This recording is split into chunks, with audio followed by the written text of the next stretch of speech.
আসসালামু আলাইকুম। আজকে আমরা কথা বলবো বর্তমানে যারা অষ্টম শ্রেণীতে অধ্যয়নরত আছো এবং সামনে যারা ৫-৬ মাসের মধ্যেই নবম শ্রেণীতে উঠবা।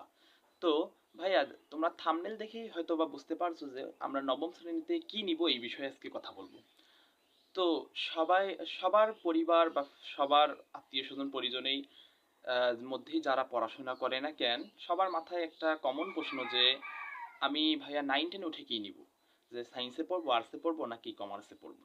আসলে ভবিষ্যৎ কি নির্দেশ করে? যার ছোটবেলা থেকেই বিজ্ঞানের প্রতি একটা প্রবল আগ্রহ রয়েছে এবং ডক্টর অথবা ইঞ্জিনিয়ার হওয়ার তোমার স্বপ্ন রয়েছে। তুমি তো ভাই অবশ্যই সায়েন্স নিবাই।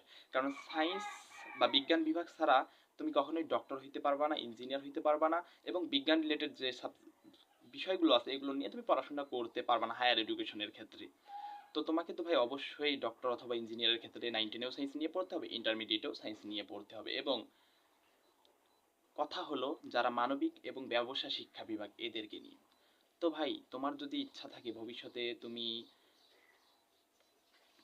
উকিল হবা বা ব্যারিস্টার হবা বা আইন বিভাগে পড়বা, আইন বিভাগ নিয়ে কেরিয়ার গঠন করবা, তাহলে তোমার উচিত তুমি 9-10-এও মানবিক বিভাগে পড়ো এবং ইন্টারমিডিয়েটেও মানবিক বিভাগে পড়ো বা আর্টসে পড়ো।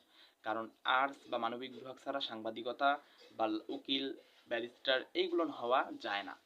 তারপরে যদি আমরা কমার্সের ক্ষেত্রে আসি, কমার্সে কি দেখতে পাই আমরা? কমার্সের হিসাব বিজ্ঞান, মার্কেটিং, ম্যানেজমেন্ট এই সাবজেক্টগুলো, ফাইন্যান্স, ব্যাংকিং এই সাবজেক্টগুলো কমার্সে রয়েছে। তো কমার্স নিয়ে পড়লে তুমি যদি 9-10-এও কমার্স নিয়ে পড়ো, ইন্টারমিডিয়েটেও কমার্স নিয়ে পড়ো এবং যে কোনো একটা বিশ্ববিদ্যালয় থেকে বিবিএ ডিগ্রি অর্জন করো, তাহলে কিন্তু তুমি ব্যাংকের চাকরি এবং যে ভালো ভালো জবগুলো আছে এনজিও ক্ষেত্রে এই জবগুলো কিন্তু তুমি করতে পারবা। এবং যাদের স্বপ্ন সিএ হওয়া অর্থাৎ চার্টার অ্যাকাউন্টেন্ট, মানে তোমরা যখন ইন্টারমিডিয়েটে উঠবা তখন এই সম্পর্কে আরো বিস্তারিত জানতে পারবা যে চার্টার অ্যাকাউন্টেন্ট কি। তারা অবশ্যই ভাই কমার্স নিয়েই পড়ো। এখন সমস্যাটা হলো এইটা যে আমাদের বেশিরভাগ ক্ষেত্রে আমরা দেখি যে 9-10-এ আমরা সায়েন্স নেই, আবার ইন্টারমিডিয়েটে গিয়ে আমরা সায়েন্স চেঞ্জ করে আর্টস কমার্সে যাই। তাদের ক্ষেত্রে বেশি সমস্যা হয়। কারণ ভাই আমি মনে করো 2টা বছর 9-10 সায়েন্সে পড়লাম। সায়েন্সের ফিজিক্স, কেমিস্ট্রি, বায়োলজি সব একটু হলেও তো ভাই বেসিক আমার ক্লিয়ার না, একটু হলেও জানি। এখন হুট করে যখন আমি ভাইয়া একটা ভিন্ন গ্রুপে যাব, সাপোজ কমার্সেই গেলাম, তাহলে কিন্তু মিনিমাম 6 থেকে 7 মাস যাবে আমার ওই কমার্সের যে বইগুলো আছে, যেমন অ্যাকাউন্টিং, মার্কেটিং, ম্যানেজমেন্ট এগুলোর সাথে মানে একটু ভালো সম্পর্ক করতে, যে বইগুলো কি রকম, বইয়ের পড়াগুলো কি রকম, কি পড়তে হবে কি না করতে হবে এইগুলো জানতেই ভাই কিন্তু 6 মাস 7 মাস চলে যাবে। আর তোমরা হয়তো বা জানো না যে 9-10-এর সিলেবাস যদি হয় একটা মানে এর এতটুকু, তাহলে ইন্টারমিডিয়েটের সিলেবাস এত বড়, মানে 9-10-এর সিলেবাস যদি হয় নদী, তাহলে ইন্টারমিডিয়েটের সিলেবাস সাগর। এই রকম কিন্তু ভাইয়া কনফিডেন্স, মানে ইন্টারমিডিয়েট অনেক পড়াশোনা করা লাগে, তাই 2 বছর আমাদের কিন্তু নষ্ট করাই যাবে না। তাই আমাদের উচিত কি ভাইয়া, যে 9-10 আমরা যেটা নিয়ে পড়বো ইন্টারমিডিয়েটেও যেন আমরা ওটাই নিতে পারি।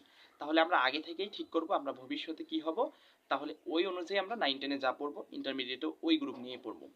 তো তোমাদের যদি ভাইয়া এই ভিডিও থেকে একটু হলেও হেল্প বা পরামর্শ পেয়ে তোমরা উপকৃত হও, তাহলে যারা আমার এই চ্যানেলটি সাবস্ক্রাইব করোনি চ্যানেলটি সাবস্ক্রাইব করিও এবং ভিডিওতে লাইক এবং কমেন্ট করিও কেমন হয়েছে ভিডিওটা, এবং তোমাদের ফ্রেন্ড বা বন্ধুদের জানাইও যে তুমি 9-10-এ কি নিবা সে সম্পর্কে।